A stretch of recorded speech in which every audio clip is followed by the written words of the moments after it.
आपण घेतलेलं आहे 5 किलो, 100 लिटरचं साहित्य सांगतो. 1 किलो गूळ आणि बांधावरची माती, ते गोमूत्र घ्या आणि 2.5 लिटर गोमूत्र आपण घेणार आहे. हे आपण करायला भाजीपाल्यासाठी, म्हणजे 2.5 लिटर गोमूत्र घ्यायचं. भाजीपाल्या नत्र ह्याच्यामध्ये गोमूत्रामध्ये नत्र असतंय. नत्र असल्यामुळे काय होतंय, कांडी फक्त वाढत जाते भाजीपाल्यांची.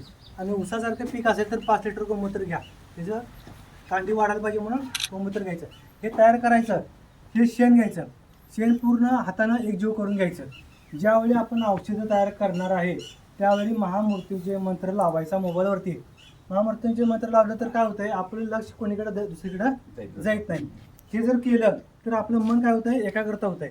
आणि ह्याच्यात सगळी एनर्जी, आपली ज्या आतनं जी एनर्जी येणार आहे ती सगळी ह्याच्यामध्ये उतरत्या. कुठलेही आपल्या सगळ्यांच्याकडे जर बघितलं तर मोबाईल असतोय, बरोबर आहे का नाही?